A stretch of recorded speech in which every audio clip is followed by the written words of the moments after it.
Je prends la réunion en cours, en fait. J'écoute les exhortations.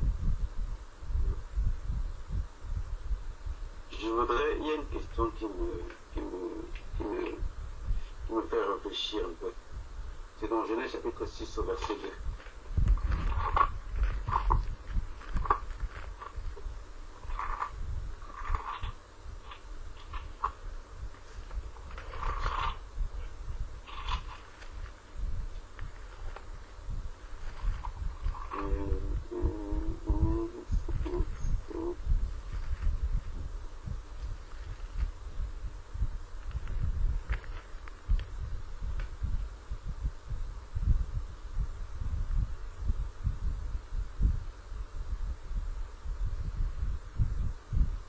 Donc la Bible dit, les fils de Dieu virent que les filles des hommes étaient belles, et ils en prirent pour femmes parmi toutes celles qu'ils choisirent. Ma question est savoir qui est-ce qu'on appelle ici les fils de Dieu. Donc, c'est juste là la question. Qui est-ce que la Bible appelle les fils de Dieu? Amen.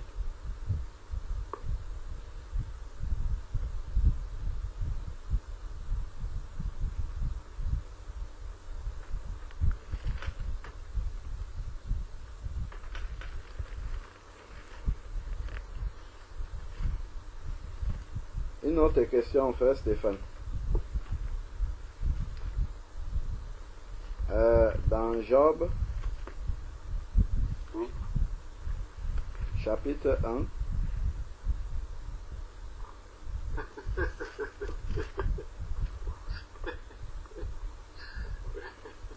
dans Job, chapitre 1, Oui. au verset 6, Mhm. est-ce que tu peux lire? Oui. Oh, les fils de Dieu vinrent un jour se présenter devant l'Éternel. Satan vint aussi au milieu d'eux. C'est qui les fils de Dieu là? C'est ça, parce que je connais ce verset également, parce que j'ai écouté des gens qui ont donné une interprétation disant que c'était des anges. Tu vois un peu.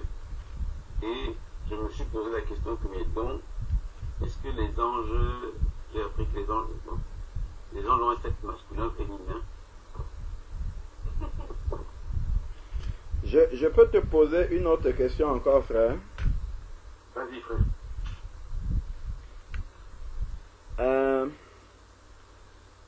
Quand quelqu'un dit par exemple une sœur, enfin pas une sœur, pardon, une fille, quand une fille dit qu'elle a des maris de nuit, c'est quoi les maris de nuit là? C'est quoi? Ça représente quoi? Qu'est-ce qui fait ces maris de nuit là? Qu'est-ce qu'ils font? C'est quoi ces maris de nuit là? Et ce sont des esprits qui viennent... D'accord, et ces esprits là c'est quoi? Comment on peut encore appeler ces esprits là? Les démons? Les démons? Très bien, et les démons c'est quoi? Les anges déchus. Ah, voilà. Et est-ce que ces anges déchus là n'ont pas des relations sexuelles dans le monde spirituel quand ils viennent en tant que mari de nuit? C'est... Oui, oui. Je te pose la question. Moi aussi je suis en train de creuser comme toi, mais c'est des questions qui me viennent à l'esprit pour essayer de mieux comprendre.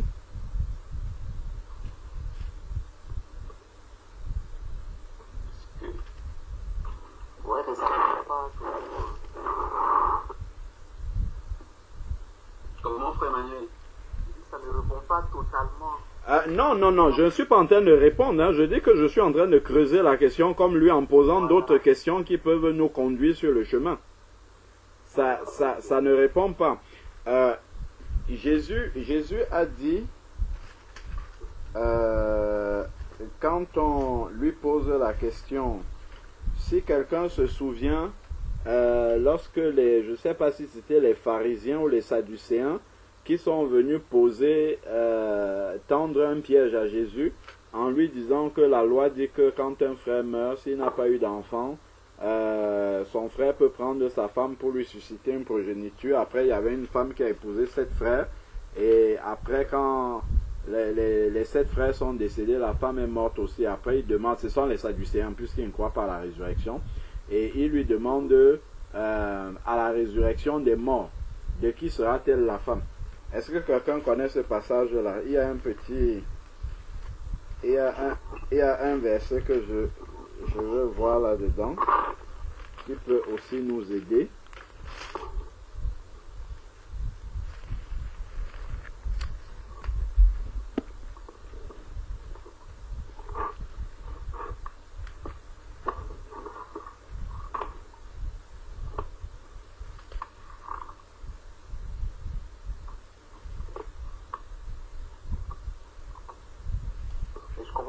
Comment la résurrection des morts? Ce que je dis là, c'est une histoire qui est dans la Bible. Je crois que c'est dans Marc 12, 23. Dans Marc chapitre 12, 23. Alors, Marc 12, 23.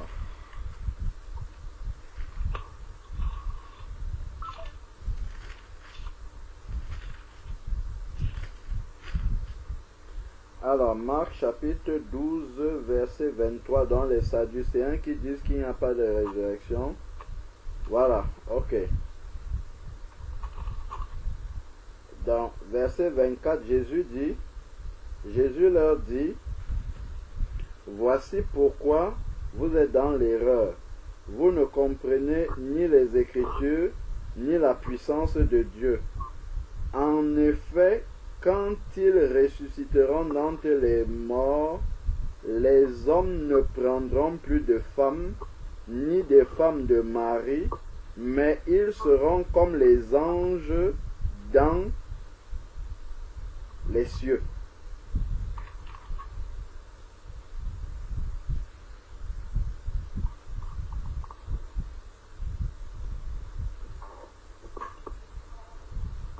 Ils seront comme des anges dans les cieux. Parce que les anges ne prennent ni de mari ni de femme dans les cieux. Parce qu'il y a un seul mariage là-bas, c'est le mariage de l'agneau et puis de l'épouse. Mais on nous dit quand même que les hommes et les femmes seront comme des anges dans les cieux. C'est-à-dire, ils ne se marieront pas, mais on ne nous dit pas que les anges sont asexués. Tu comprends ce que je veux dire? Oui, je comprends. Je ne sais pas s'il y a un passage qui nous permet de déduire que les anges sont asexués. Je ne sais pas s'il y a un passage qui dit ça. Oui. À ma connaissance. Comment? À ma connaissance, je ne crois pas qu'il y ait un passage qui dit vraiment que les anges sont asexués, non? Oui.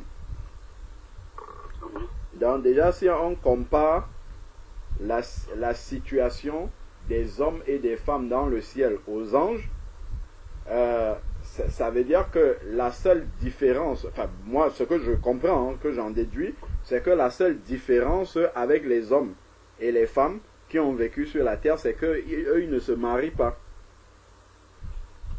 C'est ce que moi je comprends du passage sur la résurrection là de Jésus. Eux ils sont dans le ciel pour adorer le Seigneur. Bon. L'ange, par exemple, qui se présente à Marie, pour prendre un exemple, ou à Joseph, pour lui annoncer la résurrection de Jésus, on dit l'ange Gabriel, et pas l'ange Gabriela.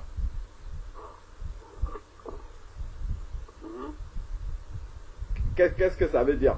Je crois quand même que cet ange-là, bon, c'est un être étincelant, tout ça, mais il s'est présenté quand même dans une, comment dire, dans une représentation humaine que Marie, avec laquelle Marie a pu parler. D'ailleurs, ceux qui sont aussi assis à la tête et aux pieds de là où Jésus était couché au moment de la résurrection, c'était bien des anges qui se présentaient sous une forme humaine. Attends, là, comment? Les 24 vieillards? Non, là je parle d'abord des anges qui se sont manifestés sur la terre au moment de la résurrection de Jésus.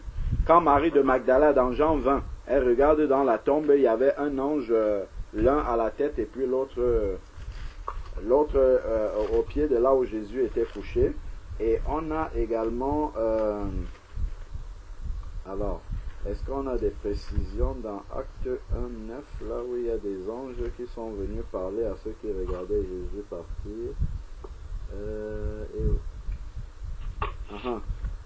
Combien de fois? Frère, là je commence à voir un peu. Regarde, hein, acte chapitre 1 verset 9, regarde ce qui est écrit, frère. Qu'est-ce qui est écrit? Après avoir dit cela, il fut enlevé pendant qu'il le regardait, et une nuée le déroba à leurs yeux. Continue. Oui, continue. Et comme ils avaient les regards fixés vers le ciel pendant qu'ils s'en allaient, voici deux hommes, vêtus de blanc, leur apparurent, et dirent: Hommes galiléens, pourquoi vous arrêtez-vous à regarder au ciel? Ce Jésus qui a été enlevé au ciel du milieu de vous reviendra de la même manière que vous l'avez vu allant au ciel. Ces deux hommes-là, c'était qui? Les anges. Ah, et c'est écrit que c'était des hommes. Est-ce que tu as vu? Donc ils ont un sexe, c'était des hommes, c'était pas des femmes. Tu es d'accord avec moi, frère? Hein, mon frère? Oui.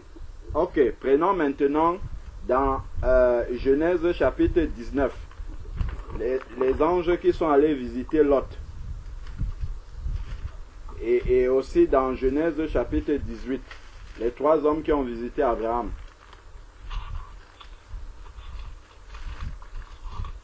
On peut commencer dans Genèse chapitre 18.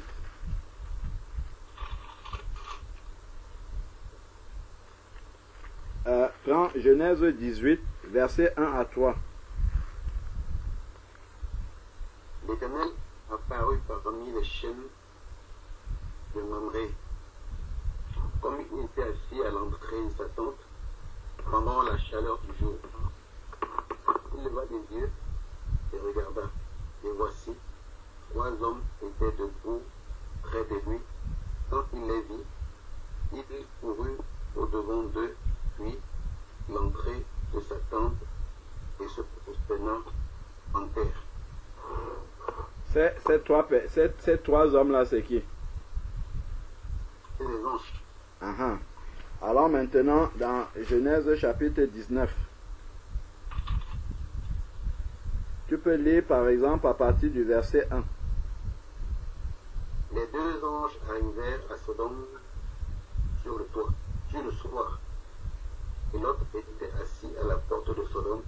Quand Lot les vit, il se leva pour aller au-devant d'eux et se prosterna la face contre terre. D'accord. Verset 2.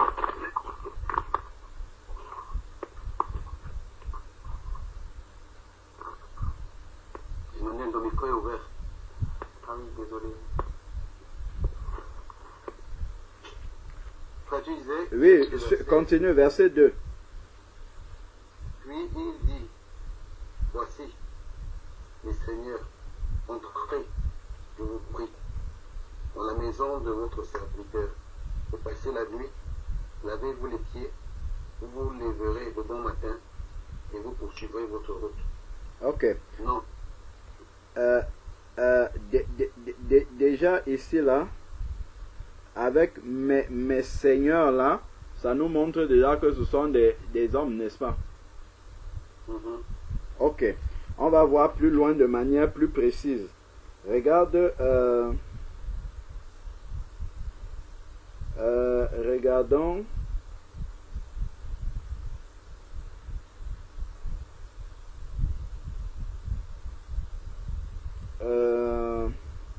Là où il y a les gens de la ville qui viennent et qui veulent coucher avec ces anges-là. Donc, à partir du verset 4. Oui.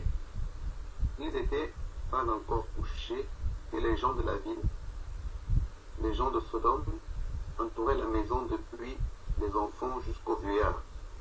Toute la population était accourue. Ils appelaient l'autre et lui dirent: où sont les hommes qui sont entrés chez toi cette nuit? C'est bon? C'est sorti vers nous pour que nous les connaissions, oui. Donc, c'est connaître dans le sens d'avoir des relations intimes. Hein? Effectivement. Et il dit les deux hommes, et le premier verset dit les deux anges. Donc, on comprend ici que les anges sont sexués, avec tout ce qu'on a lu là. C'est la seule différence, c'est juste qu'ils ne se marient pas comme nous. Et ils font pleinement la volonté de Dieu pour ceux qui ne sont pas déchus. Et justement, parmi les anges déchus, comme on a vu là, le cas par exemple des filles qui ont les maris de nuit, ou bien des hommes qui ont les femmes de nuit, en fait ce sont des anges déchus, femmes qui viennent avoir des relations sexuelles avec des hommes, dans le spirituel nocturne. Et pareillement, les femmes qui ont les maris de nuit, ce sont des hommes, ce sont des anges déchus, en fait, hommes qui viennent avoir des relations avec eux. Et ça nous amène directement à la réponse à la question qu'on se pose là, sur, dans Genèse chapitre 6, là, verset, le verset qu'on a lu là. Alors,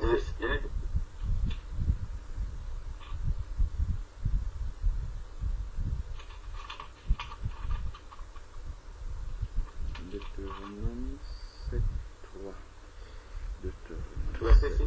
Oui. Verset 2. Verset 6, non? Oui, alors, attends, je vérifie un texte dans Deutéronome 7, 3. Deutéronome 7, 3, 4.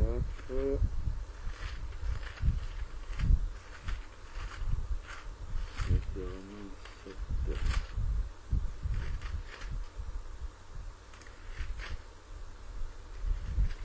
Donc, normalement, il n'est pas permis, comme Jésus a dit, hein. Jésus a dit qu'au moment de la résurrection, les hommes et les femmes seront comme les anges dans le ciel. Donc, il n'est pas permis aux anges, en fait, de prendre les femmes de se marier, tout simplement. Dans le ciel. Oui, dans le ciel. Donc, ces anges-là, déchus, sont descendus, en fait. Ils sont descendus sur la terre, et là, maintenant, ils n'obéissent plus aux lois qui sont dans le ciel. Parce qu'ils sont déchus, et là, maintenant, ils sont allés vers les femmes des hommes. Pour aller se...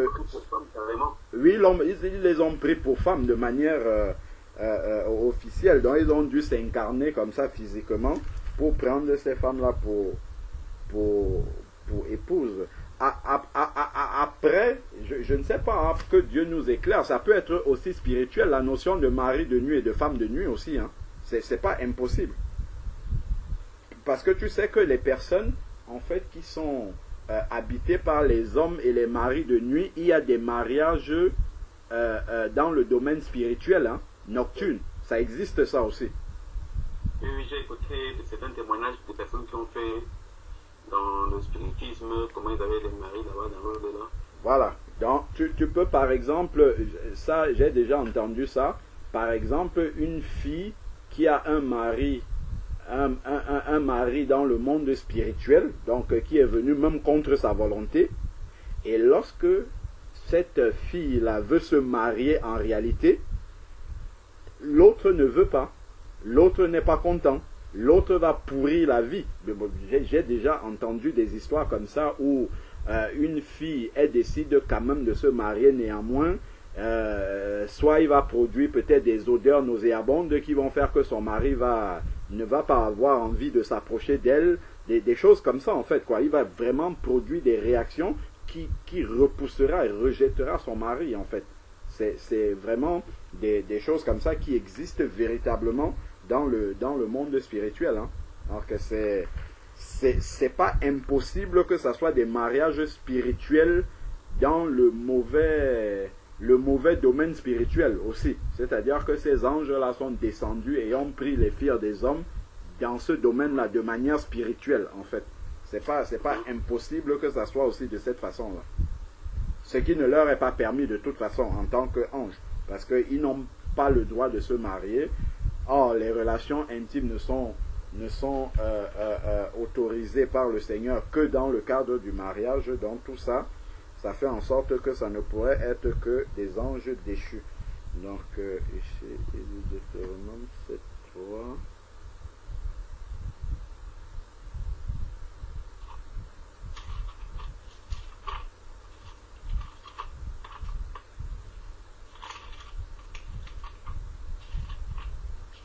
Donc, dans ma Bible, en fait, les fils de Dieu de Job, là. Donc, il y a un renvoi ici, là. Dans déjà celui que tu as cité, Genèse 6. Je vais vérifier s'il y a un renvoi dans ma Bible dessus. Genèse 6, ici, là.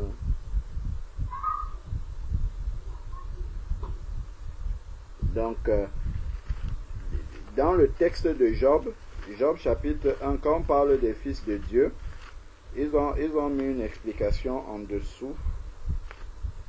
Ici,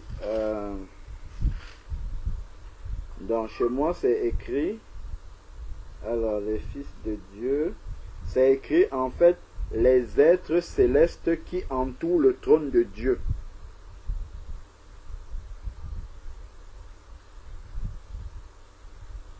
Les êtres célestes qui entourent le trône de Dieu.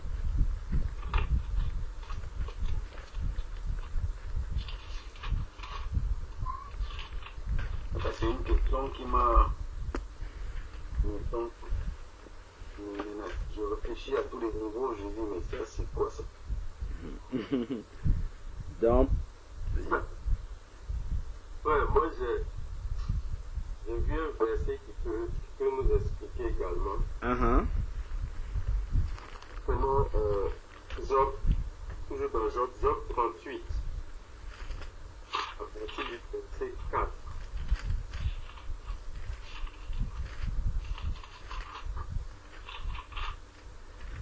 C'est là où le Seigneur répond à Job, en fait. Et il dit, où étais-tu quand je fondais la terre? Dis-le si tu as de l'intelligence. Qui en a fixé les dimensions? Le sais-tu? Ou qui a étendu sur elle le cordeau? Sur quoi ces bases sont-elles appuyées? Ou qui en a posé la pierre angulaire? Alors que les étoiles du matin éclataient en chant d'allégresse et que tous les fils de Dieu poussaient des cris de joie. Alors, tel que le Seigneur est en train de parler ici, on voit que il est en train un peu de détailler comment est-ce qu'il a créé le monde en fait. Mais en ce moment, l'homme n'était pas encore créé. Parce que dans Genèse, on prend Genèse au chapitre 1, au niveau du verset 14, les étoiles dont le Seigneur parle ici, dans Job, ça renvoie un peu au verset 14 où il dit qu'il y ait des luminaires dans l'étendue du ciel pour séparer le jour et la nuit, et que ce soit des signes pour marquer les époques, les jours et les années, et qui servent de luminaires dans l'étendue du ciel pour éclairer la terre. Et cela fut ainsi. Et on sait que c'est jusqu'au verset 27 là-bas qu'il va créer, que le Seigneur créa l'homme à son image. Donc, ça nous montre que les fils de Dieu qui poussaient des cris de joie, en fait, ce sont les anges. Moi, c'est comme ça que je vois. Ce sont les anges qui chantaient des chants d'allégresse, qui poussaient des cris de joie, tel que le Seigneur dit. Parce qu'en ce moment, il n'avait pas encore créé l'homme. Il est en train de détailler ici.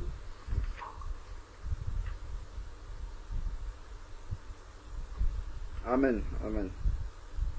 Moi, c'est comme ça, je vois un peu. Merci, frère. Moi, je n'osais pas poser la question, c'est passé par pour pas t'imiter. Je regardais pour moi et je réfléchissais seulement.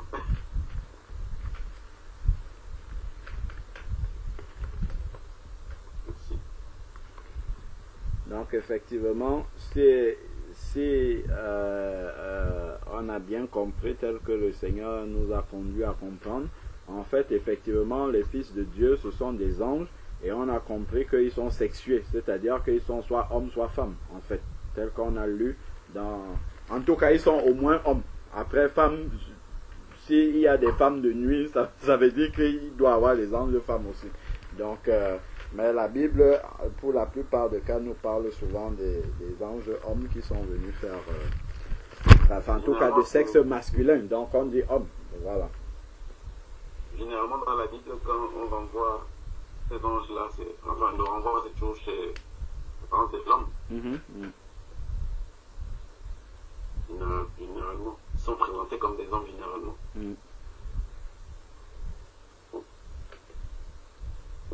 Merci.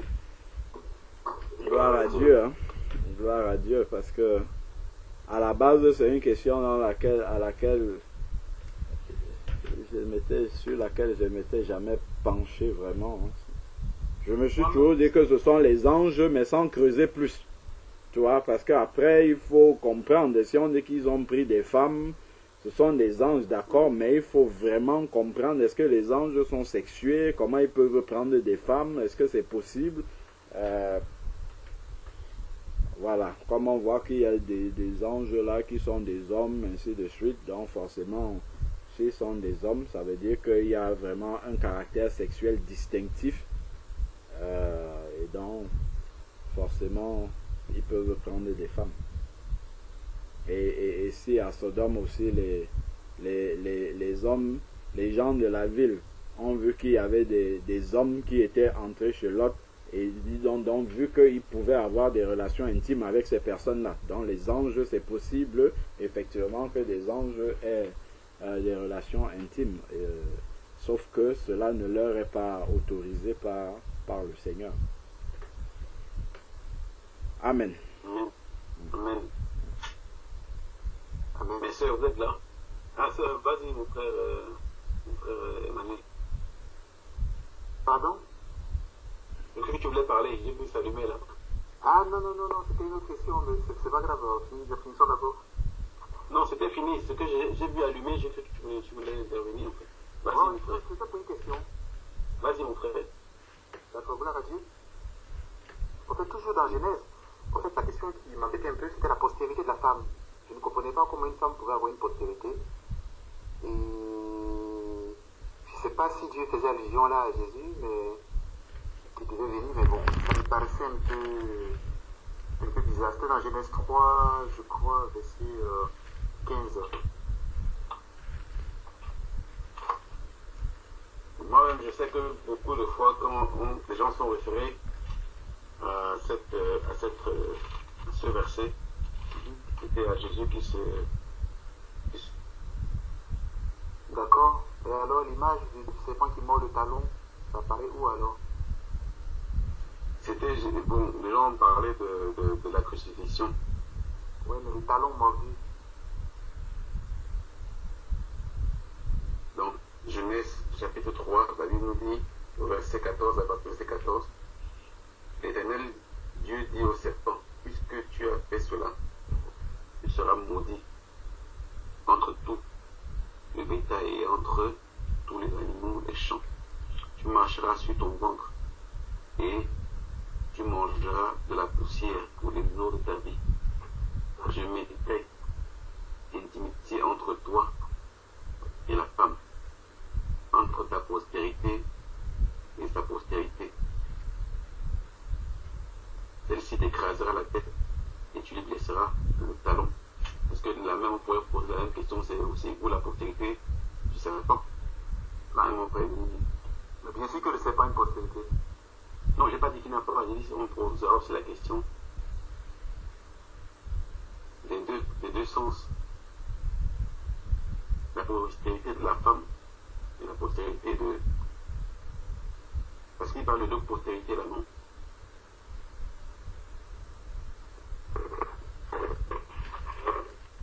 Il y a mon frère Alain. Dans ma Bible, c'est écrit le mot descendance.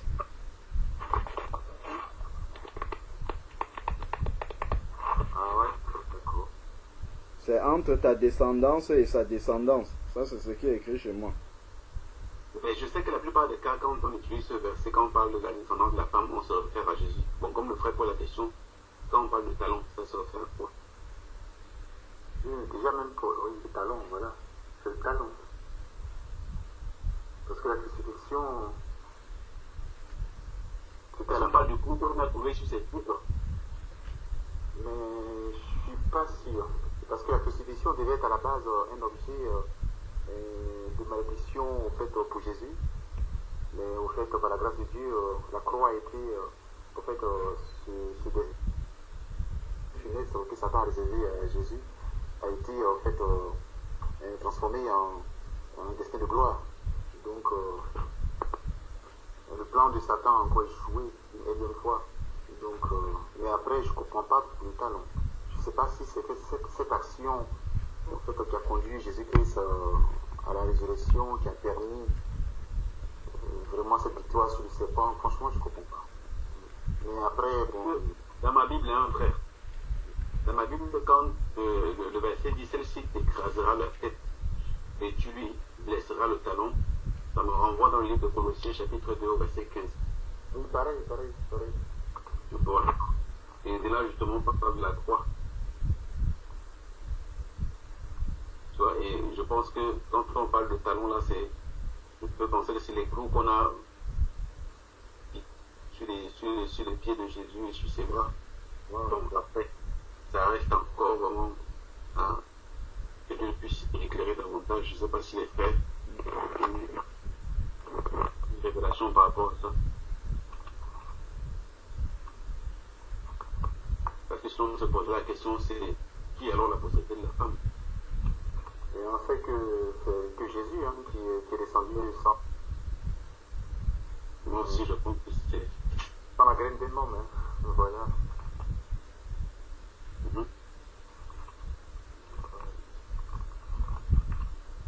Et mon frère Jean-Charles, mon frère Georges, je ne sais pas si vous avez une révélation par rapport à ça.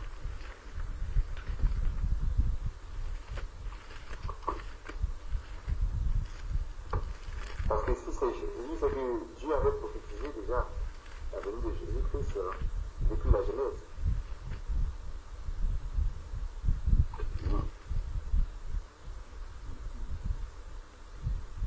Je crois que oui. Je crois que oui.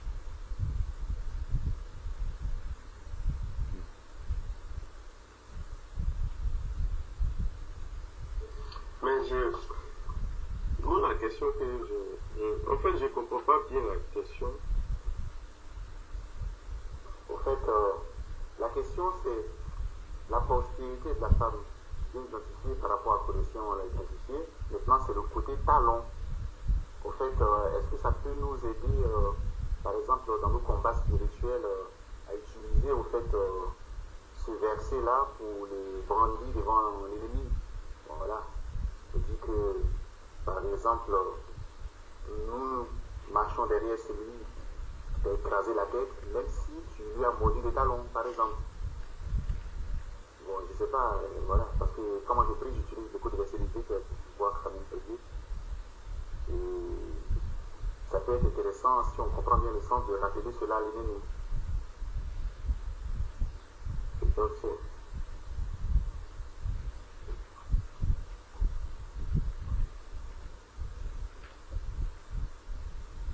parce que là, c'est Dieu qui parle, hein. Donc directement ta parole, quoi. Donc directement utilise elle.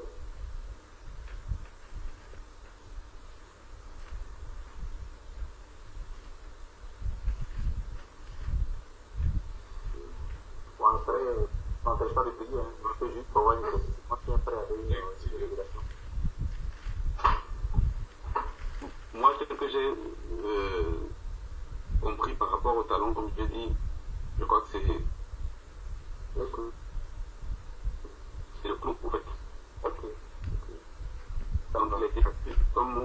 contient de 15.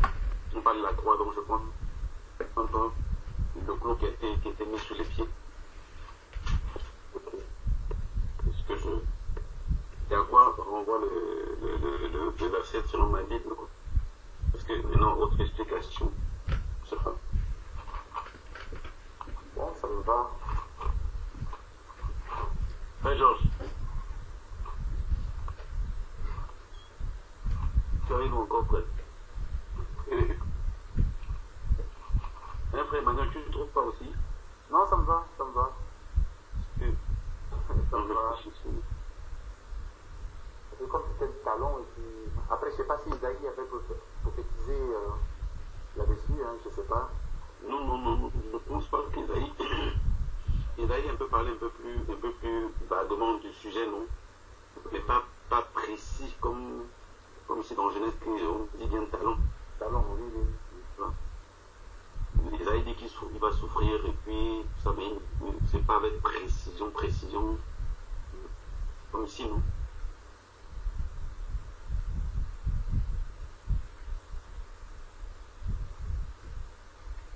Ouais, parce que j'ai pas vu ça dans Isaïe. Mais c'est pas grave, ça me va quand même. Isaïe 53, je crois.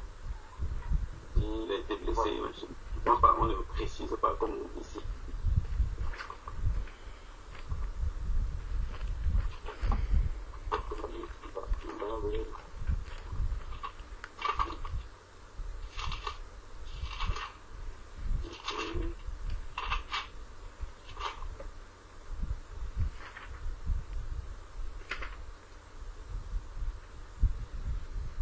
Voilà, Isaïe 53, au verset 5, on dit, mais il était blessé. Donc, ici, on dit, comme je dis, c'est plus explicite, non?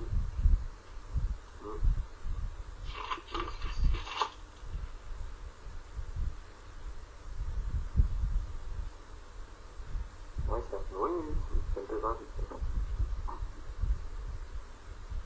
Frère Alain. Oui.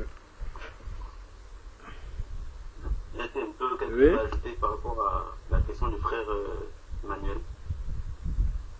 Je suis en train de lire les bords. Ah, ok.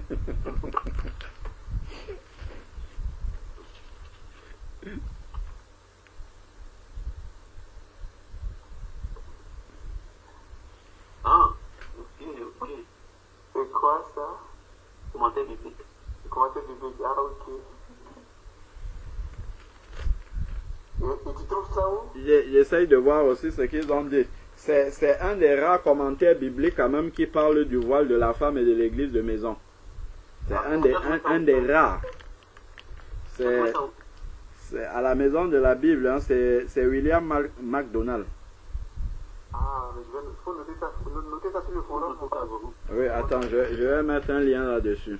C'est quand même assez bien. Ça parle de Amazon, non? Alors, je vais chercher ça. Attends, voilà.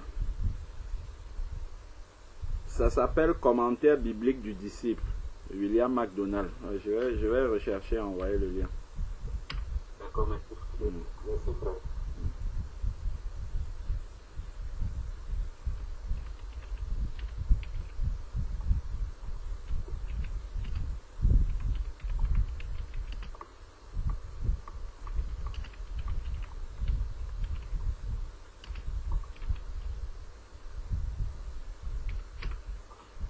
Bon, en tout cas, ça ne m'empêche pas de croire à la Bible. Hein. J'ai prié constamment. Mais bon, c'était juste... comme le Genèse a été trop précis, j'ai fait ça en fait.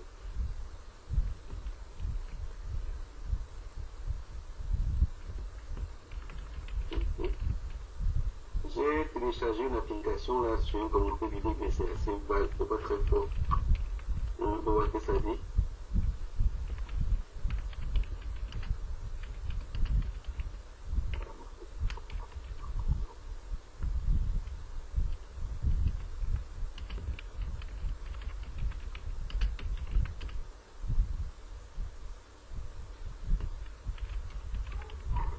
Frère Emmanuel, si tu veux un verset pour par rapport au serpent là.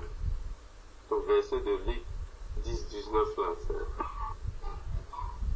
Luc, Ouais. Je vous ai donné le pouvoir de marcher sur les serpents et les scorpions, sur toute la puissance de l'ennemi. non, mais en fait, c'est le talon, c'est pas le serpent. J'ai compris qu'il vient de me.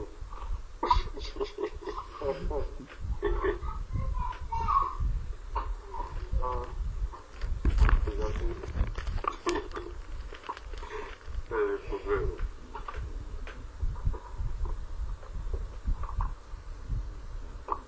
On a les beaux là.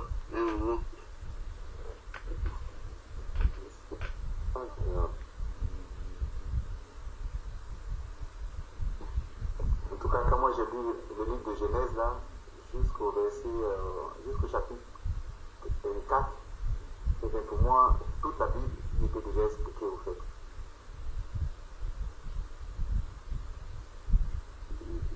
J'avais compris, j'ai envie de comprendre beaucoup de choses au fait. Par exemple, lorsqu'il les a rhabillés avec Le coup de... les peaux, voilà. Dans cette version même, on parle de robe, hein. Oui. Voilà. Alors que eux, ils sont avec juste les cordes pour cacher le sexe. Voilà, et j'ai comparé ça aux différentes religions derrière lesquelles tous les hommes se cachent pour pouvoir effacer leurs péchés ou cacher le mal qu'ils font. Voilà, la véritable robe que Dieu nous a donnée est sortie du sang de son Fils Jésus-Christ. Bon, je peux lire le commentaire de William MacDonald là. Donc c'est un commentaire biblique verset par verset de toute la Bible. Donc Genèse 3.15, il dit cependant les paroles suivantes se rapportent au diable lui-même. Donc on les a décrites comme bon, ça c'est pas important. Donc c'est déclaration prophétique de l'hostilité perpétuelle entre Satan et la femme, entre parenthèses, qui représente toute l'humanité, et entre la postérité de Satan, entre parenthèses ses agents, et sa postérité à elle, dans la postérité de la femme, entre parenthèses le Messie. Donc cette proclamation annonce que la postérité de la femme écrasera la tête du diable, blessure mortelle annonçant sa défaite totale et définitive.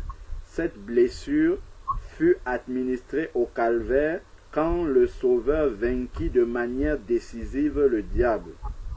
À son tour, Satan blessera le talon du Messie, blessure annonçant ici sa souffrance et même sa mort, mais non pas sa défaite finale.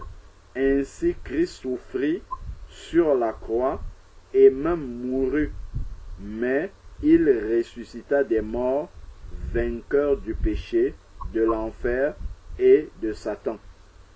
Le fait qu'on l'appelle la postérité de la femme suggère peut-être sa naissance d'une vierge. Remarquons la bonté de Dieu manifestée par la promesse de l'avènement du Messie avant même que ne soit prononcée la sentence au verset suivant. Voilà son explication. Ça revient un peu à ce que Stéphane disait. En fait, ce qui me dérange un tout petit peu, c'est l'ordre dans lequel c'est écrit. Normalement, quand on regarde le parcours de notre Seigneur, le diable lui a mordu le talon avant qu'il écrase la tête. C'est pas il écrase la tête et le diable lui mord le talon. Donc c'est l'ordre au fait qui m'a embêté un tout petit peu.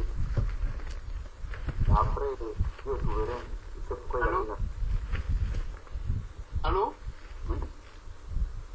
Ah, frère, frère Stéphane, je te suivais de loin là.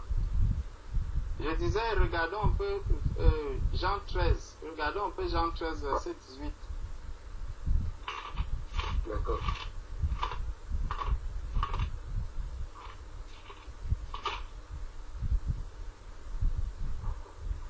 Oui, oui. Lis un peu. Ce n'est pas de vous que je parle. Je connais ce que vous avez dit. Mais il faut que l'écriture s'accomplisse. Celui qui mange avec moi le pain a levé son talon contre moi. Je continue. Non. A levé son talon contre moi. Est-ce que ça nous avance à quelque chose? C'est aussi de pertinent parce que s'il faut regarder talon pour talon, oui, parce que quand je vois justement ce que le frère Emmanuel disait tout à l'heure, quand je comprends ça, dans l'ordre, justement on voit que Judas a d'abord trahi.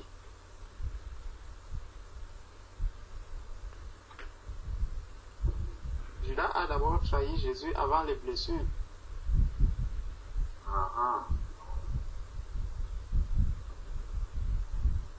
Je ne sais pas si ça nous avance. Attends. L'ordre du frère Emmanuel, il dit que dans l'ordre... Écraser la tête d'abord et ensuite tu lui blesseras le talon. C'est le serpent qui blessera le talon.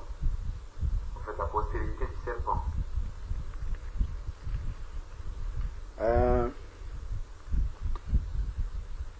Lorsque Jésus envoie, je crois c'est dans Matthieu 10 si je ne me trompe pas, lorsque Jésus envoie les disciples, je crois que ce sont les 120 que Jésus envoie, et après quand les disciples reviennent, ils lui disent que même les démons nous étaient soumis et tout, et Jésus dit, je voyais Satan tomber du ciel.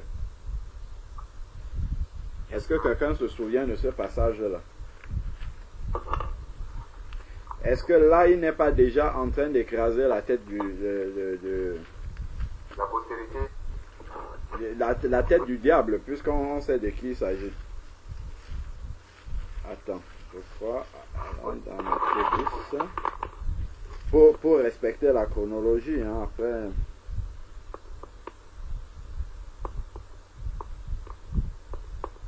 Matthieu 10, je crois.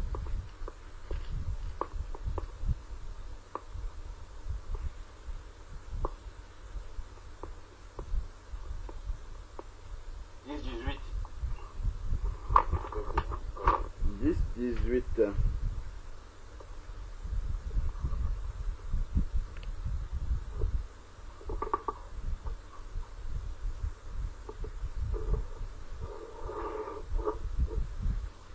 Matthieu 10, 18. 10, 18. Matthieu.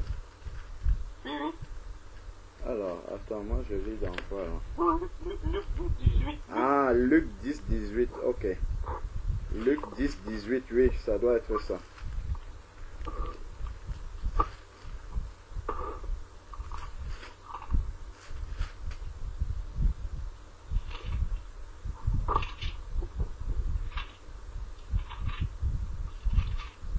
Voilà, donc quand les 70 sont revenus avec joie, ils disent, Seigneur, même les démons nous sont soumis. Nous sommes soumis en ton nom. Il leur dit, je voyais Satan tomber du ciel comme un éclair. Est-ce que ici, là, il n'y a pas déjà un début de défaite de Satan? Oui, tout à fait. Parce que c'est, ouais, tout à fait. La crucifixion vient après. Après, oui. Tout à fait.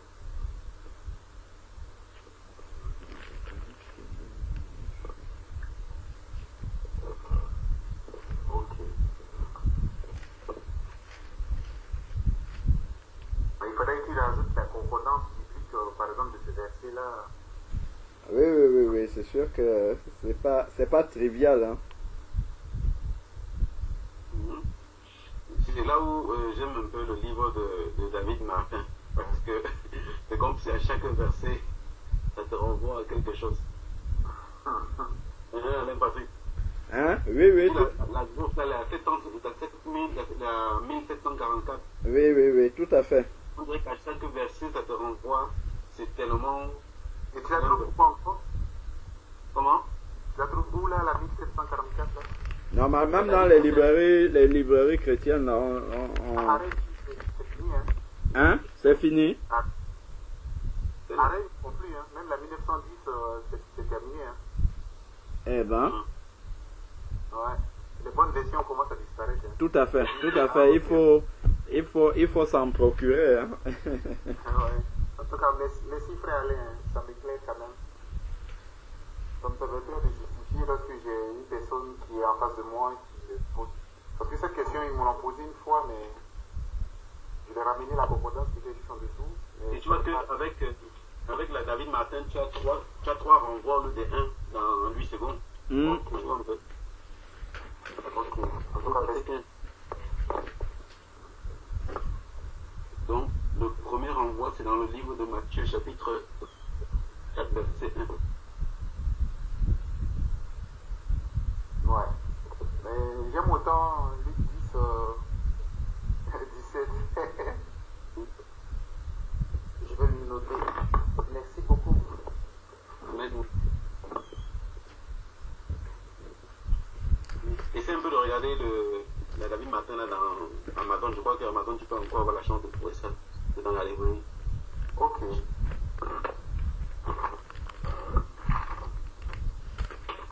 Et pardon, tu peux me rappeler l'année 1700, l'année 1744. Oula, c'est dépoussiéré, hein. Et c'est vraiment, ça c'est un livre pour les recherches. Et ça c'est encore pour les recherches. Quand c'est un peu dilué quelque part là, si tu regardes comment c'est encore... Ouais, bien cru, là. Ouais. Je parle pas anglais, sinon j'aurais pris une King James, mais je parle pas anglais.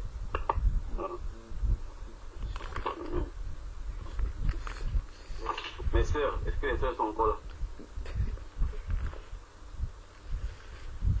Oui, moi je suis là. J'ai posé une question sur l'écrit. Moi, je comprends comme quoi Dieu a parlé dans l'ordre de l'autorité. D'abord à Adam, puis à Ève, et enfin au diable. Et non dans l'ordre chronologique de la sentence. Vous avez compris, mes frères, la question?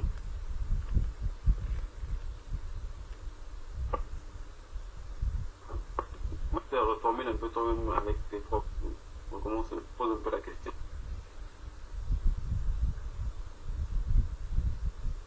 Tiens, Mireille.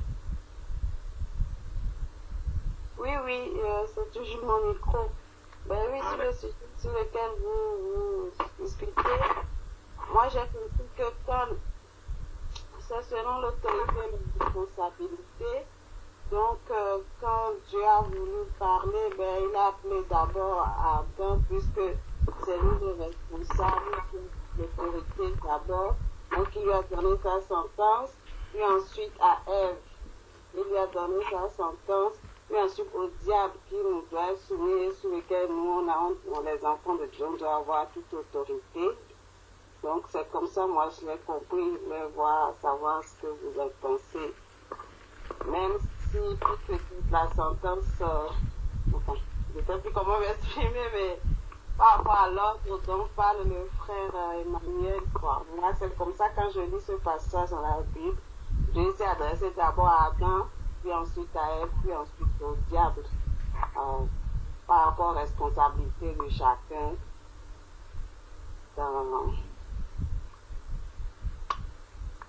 dans la faute, quoi, qui est sur l'humanité, voilà.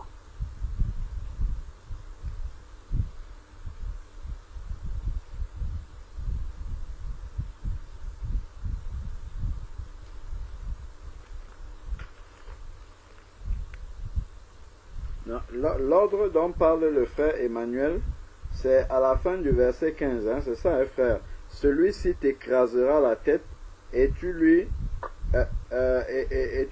blesseras le talon. Tout à fait. Voilà, c'est les deux phrases là en fait. Voilà. Donc Voilà. il faudrait d'abord que le Seigneur lui écrase la tête avant et ensuite c'est là qu'il va lui blesser le talon. Voilà. Que ça vienne après. J'ai regardé dans une autre Bible là, c'est la Bible Esprit et Vie. Donc là il y a plus des commentaires, c'est plus les charismatiques. Alors, donc il dit ici que ce verset contient la première promesse implicite du plan rédempteur de Dieu pour le monde. Il prédit la victoire finale de l'humanité et celle de Dieu sur Satan et sur le mal en prophétisant un conflit spirituel entre la postérité de la femme, autrement dit le Seigneur Jésus-Christ, et celle du serpent, Satan et ses disciples. Voir verset 1. Ensuite, maintenant, Dieu promet ici que Christ naîtra d'une femme, confère Ésaïe 7, verset 14, et qu'il sera blessé par la crucifixion, donc blessé le talon. Eux, ils renvoient ça à la crucifixion. Cependant, il ressuscitera d'entre les morts pour détruire complètement, écraser Satan.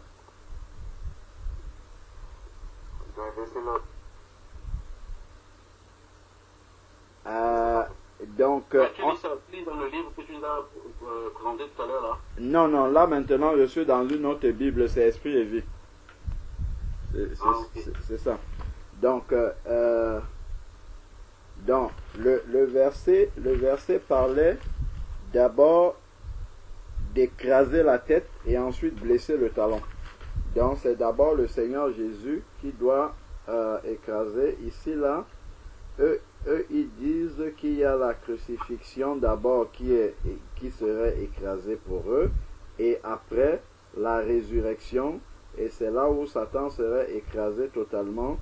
Satan, le péché de l'humanité. Bon, par contre, ils font un renvoi par rapport à blesser le talon. Ils font un renvoi dans Exode chapitre 7. Exode chapitre 7 du verset 10 au verset 12.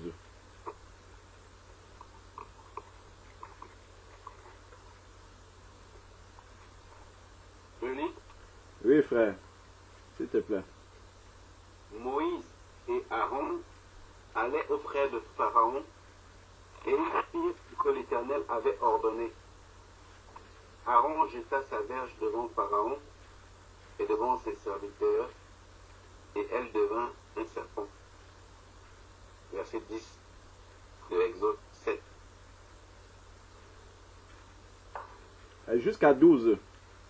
Ah, mais Pharaon appela les sages et les enchanteurs et les magiciens d'Égypte. Eux aussi en firent autant par leur enchantement. Ils jetaient tous leur verge, et elles devinrent des serpents, et la verge d'Aaron engloutirent leur verge. Donc, pour eux ici, ça serait le Messie qui écrase le... attends, je vais pour ne pas...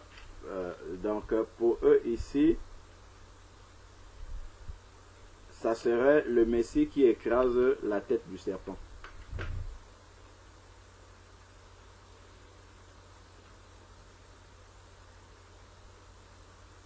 Puisque Dieu engloutit en fait le serpent des magiciens de Pharaon. Donc c'est le diable en fait, quoi. C'est l'image du diable ici. Donc pour eux, voilà leur également une séquence dans la Bible qui peut renvoyer à ça.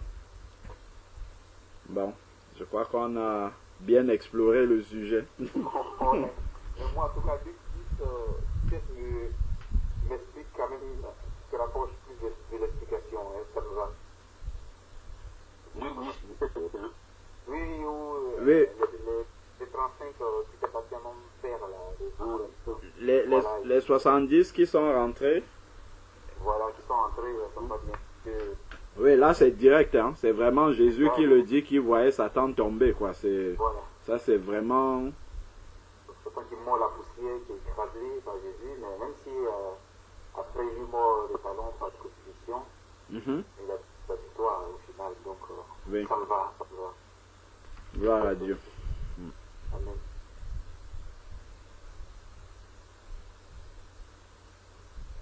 Amen. Amen. Voilà. Donc, mon frère Jean est encore là. Je suis encore là. Amen. Déjà. La sœur Mireille, ça va pour la question, pour la réponse?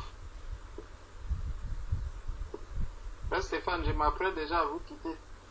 Non, elle ne quitte pas encore. Attends, mon frère. Oui, moi ça va. Moi, j'ai toujours eu compris. C'était par rapport, comme le frère parlait de l'ordre, comme quoi le diable devait mordre d'abord le talon avant que Jésus lui écrase la tête. Ah, ok. Moi, en voyant, quand je lis tout le passage, du début jusqu'à la fin de ça, je me dis, je comprenais que ce n'était pas forcément l'ordre dans la chronologie, mais l'ordre dans lequel Dieu avait parlé à chacun, d'abord à l'homme, puis à la femme, puis au diable, quoi. Donc, non, ça va. J'ai compris. Mon frère Emmanuel. C'est bon, autre question. C'est bon, gloire à Dieu. Mon frère Jean-Charles. C'est bon, il n'y a pas de problème. Il n'y a pas de question, mon frère. Amen, gloire à Dieu. Ma sœur Ange Marianne. Non, j'ai pas de questions, merci, ça va.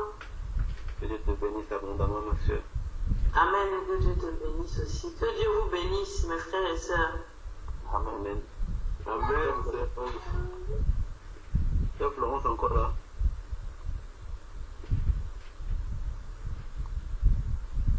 Ma sœur Claire. Amen, sœur Ange, que Dieu te bénisse aussi. Amen. Ma sœur Janice. Que Dieu te bénisse abondamment. Et ce qui s'est glorifié dans cette épreuve. Amen. Voilà. Dieu bénisse aussi, frère. Amen. Donc, vraiment, ce fut un grand, mon frère Alain Patrick également. Que Dieu te bénisse, ma sœur Louise. Ma sœur Grâce. Ma sœur Déborah. Donc, que Dieu vous bénisse tous. Amen. Sœur Louise également. Amen. Que Dieu te bénisse. Il y a la sœur Claire, il y a la sœur Liliane, qui normalement sont encore connectées. Mais j'ai même les sœurs, vous cachez ce mot, quoi. J'ai l'impression qu'il y a certains sujets, quand on entre trop dans la parole, là, les sœurs se taisent seulement. Je dis ça parce qu'un frère, on était avec elle mercredi, on disait que le frère Georges et moi, on a dit, on va le frère Georges a dit, on vous écoute, vous avez la parole aujourd'hui. Même là, c'était un peu, c'était pas facile. Mais les sœurs, libérez-vous. Mais que Dieu vous bénisse vraiment pour ce que vous êtes. Que Dieu vous bénisse abondamment. Donc, y a-t-il d'autres questions, d'autres sujets de prière, de vos passions, mes sœurs, mes frères?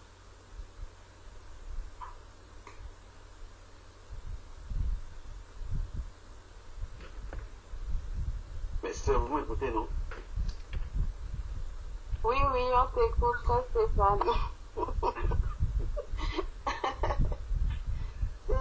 que pour ma part, vu qu'on apprend, nous les sœurs, en tout cas pour moi, à savoir se taire par rapport à la parole, on apprend donc, voilà, c'est pour ça, pour moi, on apprend à savoir où il faut intervenir et quand est-ce on apprend la limite entre enseigner, exhorter et tout ça, donc je fais attention, j'écoute beaucoup et puis je vois, je laisse les frères nous enseigner, je me tais beaucoup quand je vois que là vraiment on reçoit de l'enseignement et puis voilà. Mais ma soeur Claire, elle s'est baptisée dernièrement, mais elle est venue avec beaucoup de questions. Avant que Dieu te bénisse. Ma soeur Mireille également. Vraiment. Amen, amen, frère. Soyez bénis aussi, vraiment. C'est une grâce. C'est une grâce d'être là. Janice est une ancienne. Esther Janice, tu es une ancienne déjà. Frère Jean-Charles, je veux voir le visage de ma soeur, s'il te plaît, si tu permets. Amen, amen, amen. Cache, elle voulait se cacher.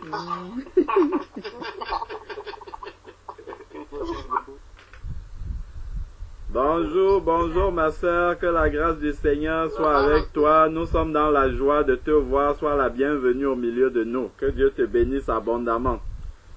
Amen. Que Dieu vous bénisse aussi abondamment. Amen. Amen, amen, amen. Amen, ça savait, amen. Amen, sœur Mireille. On a tellement été bénis le mercredi que nous avons même voulu encore prolonger notre jour encore pour prendre les conseils des sœurs. Waouh, je peux l'applaudir ça. Comment on va, Georges? Oh, mes enfants. Venez, ne partez pas. Non, vraiment, mercredi, les sœurs elles nous ont beaucoup enrichi de leur expérience.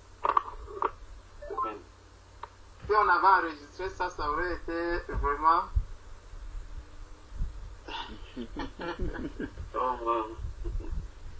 C'est vrai. Frère Jean-Charles, vous avez 2 filles, c'est ça? Oui, frère, on a 2 filles, 3 garçons. Ah, waouh, vous êtes bénis, hein? Gloire à Dieu. Amen, amen, amen. Amen, amen, gloire à Dieu. Ma soeur Louise, tout est ok?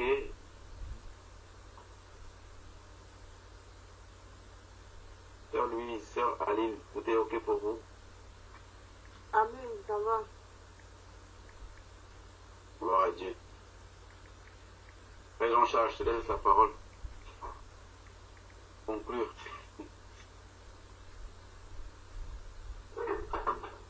Amen, gloire à Dieu. On va faire la prière finale.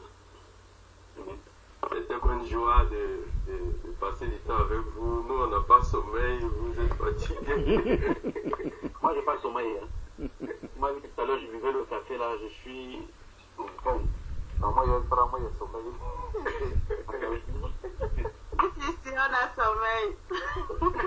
La première fois, moi, je reste jusqu'à la fin, alors je suis toute contente déjà, mais je suis... C'est à vous.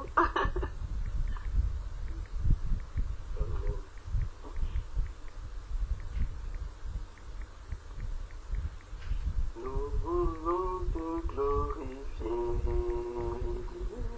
Seigneur, glorifier ton nom, Seigneur, car ton nom est grand et digne d'être loué. Nous voulons bénir ton nom, Seigneur, bénis ton nom,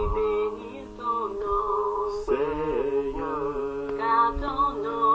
car ton nom est grand et digne d'être loué. Éternel Père, nous te bénissons et nous te rendons grâce. Merci Seigneur pour ce moment de partage avec les frères et sœurs.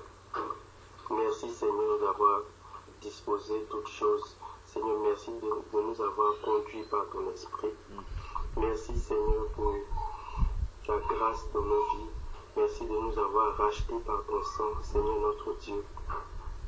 Merci éternel notre Dieu pour la parole qu'on a partagée, pour les témoignages, Seigneur, pour Seigneur, les exhortations, Seigneur, pour tout ce que tu nous as apporté encore en ce soir. Que ton Saint soit béni, Seigneur, parmi nous, dans ton Église. Seigneur, qu'il est bon et doux pour les frères et sœurs de se rassembler, Seigneur. Quel privilège pour nous, Seigneur mon Dieu, d'être là autour de toi, Seigneur notre Dieu. Béni sois-tu, gloire à toi, Seigneur notre Dieu. Père, nous voulons te confier, Père, la journée qui commence pour les frères et pour la nuit qui commence ici, Seigneur. Nous te confions nos vies, Seigneur, nos corps, nos âmes, esprit, Seigneur. Nos têtes, notre être entier, Seigneur, tout pour ta gloire. Père, nous te prions de garder les frères et sœurs qui vont dormir maintenant, Seigneur. Qu'ils aient un repos paisible, Seigneur, mon Dieu. Qu'ils soient vigorés, Seigneur. Que les frères qui vont aller en évangélisation, tu sois avec eux, Seigneur. Qu'Alain, Patrick et les frères qui vont aller voir la sœur, Seigneur, que tu as touché par ton esprit qui est sorti, Seigneur, des mauvaises croyances dans lesquelles elle était, Seigneur, que tes frères apportent ta parole, Seigneur, qui vraiment ce soit une pleine bénédiction pour tous ceux qui vont rencontrer là-bas. Oh Dieu notre Père, que ton Saint-Nom soit béni. Oh Père, merci encore. Nous te remercions pour tout ce que tu fais dans nos vies, Seigneur. Nous te prions, Papa, de garder chacun de nous au cours de cette semaine, Seigneur, dans tout ce qu'on va faire, tout ce qu'on va penser, tout ce qu'on va dire, Seigneur, que ton Saint-Nom soit glorifié. Seigneur, que nous soyons la lumière dans ce monde, que nous soyons un témoignage pour ceux qui ne te connaissent pas, Seigneur, que nous ayons toujours la soif de chercher ta face, que nous ne nous endormions pas, Seigneur mon Dieu, que nous soyons debout, oh Dieu, tout puissant pour le retour de notre Seigneur Jésus. Père, je te prie de fortifier chacun de nos frères et sœurs, Seigneur mon Dieu, qui se sont un peu relâchés. Oh Seigneur, restaure-les, Seigneur mon Dieu. On voit, Seigneur, une grâce particulière à chacun, afin qu'il se relève, Seigneur mon Dieu, pour continuer la marche à ta suite. Parce que c'est celui qui vaincra, Seigneur, qui recevra la couronne. Oh Père, merci encore de venir nous restaurer, renouveler nos pensées. Seigneur, de nous connecter à toi, de nous donner de grandir spirituellement. Oh Seigneur notre Dieu, béni sois-tu, gloire à toi, Seigneur. Au nom de Jésus-Christ, nous allons prier. Amen. Amen. Amen. Amen. Amen. Amen. Amen. Amen. Que Dieu vous bénisse abondamment. Amen. Que Dieu vous bénisse aussi, mon frère. Amen. Passez une très bonne journée, une très bonne nuit. Emmanuel. Oui. Frère, tu travailles chaque week-end, chaque vendredi. En fait, non, en fait, là j'ai fini